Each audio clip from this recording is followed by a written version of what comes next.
petite idée, n'est-ce pas, Yves? Je suis sûre que vous avez une idée, mais enfin, on ne peut pas dévoiler, on ne dit rien. Nous allons maintenant vous présenter un personnage étonnant. Dans le monde des célébrités, c'est un vrai phénomène. Il est riche, il est beau, il est jeune. Jusque-là, j'admets, ce n'est pas très original. Ce qu'il est plus, c'est qu'il attire les foules avec un violon. Il s'appelle André Rieu, il se déplace en avion privé, il vit dans un château.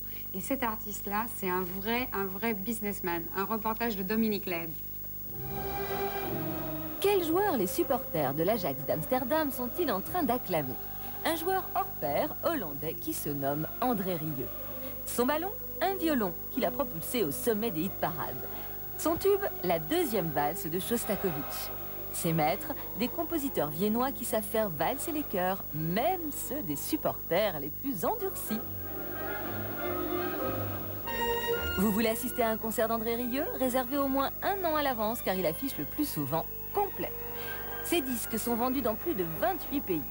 André, avec ses 2 millions de disques vendus, est une star qui s'étonne d'avoir aujourd'hui, comme ses héros fétiches au cinéma, des avocats, des cuisiniers qui ne travaillent que pour lui. Ce qui a changé ma vie, c'est quand j'étais dans l'orchestre, j'étais un musicien anonyme, normal. On regarde la télé, on voit un film, un crime ou quoi, et il y a quelqu'un qui dit ben, « Maintenant, je vais téléphoner mon avocat ». Et j'ai toujours cru, moi, je n'ai pas d'avocat. Maintenant, j'ai 2. Vraiment, j'ai besoin parce qu'il y a beaucoup de personnes qui veulent faire quelque chose avec moi que je ne veux pas. Alors, j'ai des avocats qui font ça pour moi. Et j'ai 3 cuisiniers. 3 cuisiniers. Et c'est pas un luxe, mais c'est... Quand on donne un concert, maintenant, il y a 80 personnes qui doivent manger. Alors, des techniciens, des musiciens, des promoteurs, je sais pas. Alors, c'est beaucoup, quoi. Alors, ça, ce sont des choses qui ont vraiment changé. Pour le reste, moi, personnellement, je suis tout à fait le même. Pour se déplacer à travers l'Europe, André Rieu possède des cars spécialement décorés et aménagés pour son équipe de 80 personnes.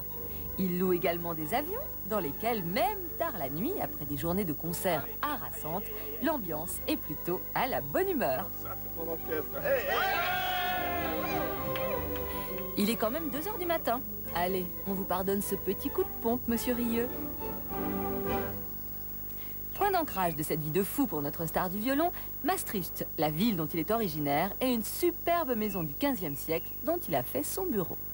Alors ici, c'est la cuisine. Je suis très fier parce que,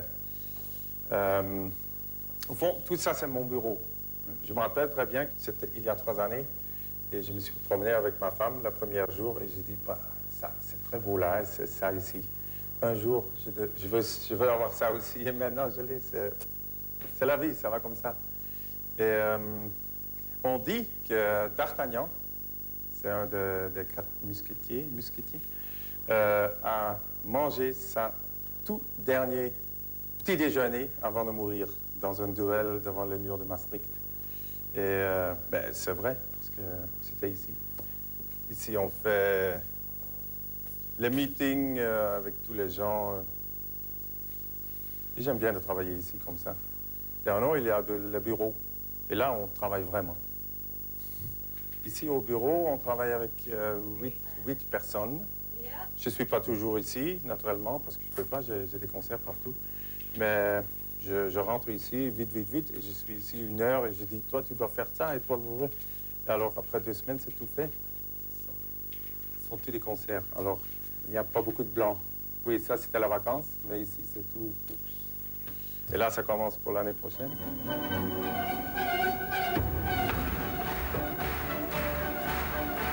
Ah, l'histoire d'André Rieu et de son violon est une vieille histoire d'amour. Issu d'une famille de musiciens, André reçoit son premier violon à l'âge de 3 ans. Il étudie au conservatoire et rentre dans l'orchestre philharmonique de Maastricht pour le quitter il y a 5 ans. Le déclic, l'envie de communier plus étroitement avec un public qu'il trouve lors des concerts dits classiques trop guindés. André crée son propre orchestre. Il a du nez car c'est très vite le succès, couronné en 96 à Monaco par les World Music Awards. It's my extreme pleasure to present the World Music Award for Best-Selling Benelux Artist or Group of the Year to André Rieu. Imagine, moi, comme violoniste classique, j'étais là avec Michael Jackson, Céline Dion, il était tout là, et j'ai joué le Second Waltz, il était... Michael, il a aimé, j'ai vu. Alors ça, vraiment, c'est... Vous voyez? Homme d'une success story, André Rieu a, comme tout violoniste, un rêve. Mettre la main sur la Rolls-Royce des violons, un Stradivarius. Allô? Un Stradivarius, un bon Stradivarius, c'est comme une femme, quoi. On peut l'aimer, on peut... si on a une bonne Stradivarius et on joue, alors que le Stradivarius donne tout, alors ça va tout seul. Très romantique, André Rieu a tenu à faire un petit cadeau à célébrité. Alexandra, pour toi.